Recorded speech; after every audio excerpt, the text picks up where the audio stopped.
Assalamualaikum warahmatullahi wabarakatuh. Saya Amelda Lorenza dari Universitas YIM Metro Lampung. Di sini saya akan menjelaskan cara mudah memahami analisis laporan keuangan. Berikut saya akan menjelaskan buku yang saya pakai. Bisa dilihat.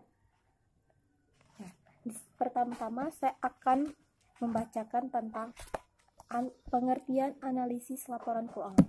Analisis laporan keuangan merupakan proses evaluasi terhadap laporan keuangan untuk memperoleh pengukuran yang signifikan tentang kondisi keuangan dan kinerja perusahaan. Yang selanjutnya, tujuan dilakukannya analisis laporan keuangan yaitu untuk mengetahui kondisi keuangan perusahaan pada posisi periode tertentu.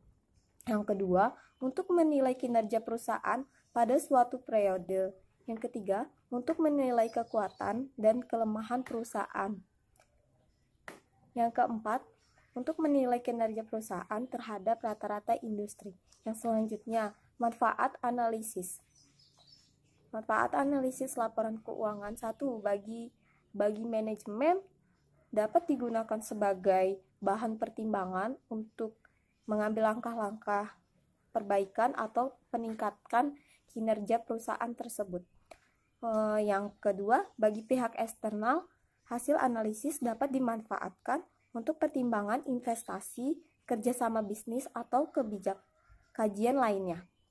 Yang selanjutnya, cakupan analisis. Cakupan analisis sendiri ada 4, yaitu analisis pencapaian target, yang kedua analisis perkembangan, yang ketiga analisis perbandingan, yang keempat analisis kekuatan. Baiklah, yang selanjutnya saya akan membacakan tentang metode dan teknik analisis yang sering kita gunakan di kampus dengan rumus-rumus yang seperti ini. 1. Rasio pembiayaan bermasalah atau sering disingkat dengan NVF. NVF yaitu dengan rumus NVF sama dengan JVB dibagi JV. JVB merupakan jumlah pembiayaan yang tergolong dalam kolektibilitas kurang lancar, diragukan, dan macet sesuai dengan ketentuan Bank Indonesia tentang penilaian kualitas aktiva bank pengkreditan rakyat berdasarkan prinsip syariah yang berlaku. Sedangkan JV merupakan jumlah pembiayaan yang dimiliki oleh bank. Yang selanjutnya, rasio dihitung per posisi tanggal penilaian. Rumus selanjutnya yaitu rasio nasabah pembiayaan bermasalah atau sering disingkat sebagai NVB. NVB sama dengan JVB dibagi JNV. JNB merupakan jumlah nasabah pembiayaan yang tergolong dalam kolektibilitas kurang lancar. Selanjutnya JNV merupakan jumlah nasabah pembiayaan yang dimiliki oleh bank atau jumlah rekening tersebut. Yang selanjutnya yaitu rasio efisiensi operasional atau sering disingkat sebagai REO. REO rumusnya adalah REO sama dengan BO dibagi PO. BO sendiri yaitu beban operasional. Beban operasional merupakan beban yang dikeluarkan oleh bank untuk membiayai operasional bank, tidak termasuk bagi hasil kepada dana pihak ketiga. Sedangkan BO adalah data rata-rata biaya operasional selama 12 bulan laporan terakhir. PO adalah pendapatan operasional, merupakan pendapatan diterima oleh bank setelah dikurangi dengan bagi hasil kepada dana pihak ketiga. PO adalah data rata-rata pendapatan operasional selama 12 bulan terakhir dari bulan pelaporan. Yang selanjutnya yaitu ROA, Return on Asset. ROA dirumuskan sama dengan EBITDA dibagi TA. EBITDA adalah earning before tax, adalah laba yang diperoleh oleh bank sebelum perhitungan pajak dan telah memperhitungkan kekurangan VVA.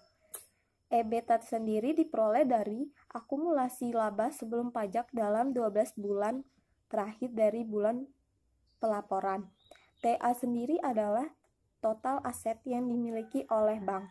TA itu dihitung dari rata-rata 12 bulan terakhir dari bulan pelapornya. Yang selanjutnya yaitu Return on Equity atau sering disingkat dengan ROE. ROE merumuskan sama dengan EAT dibagi VIC. EAT sendiri merupakan laba yang diperoleh oleh bank setelah perhitungan pajak dan telah memperhitungkan kekurangan VVA.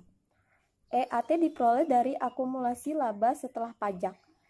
VIC adalah modal disetor yang dimiliki oleh bank. VIC dihitung berdasarkan data rata-rata selama 12 bulan terakhir dari bulan laporan. Yang selanjutnya, rumus selanjutnya yaitu Cost Ratio atau CR. CR sama dengan kas dan setara kas dibagi kewajiban lancar. Kas dan setara kas adalah kas giro dan tabungan pada bank lainnya.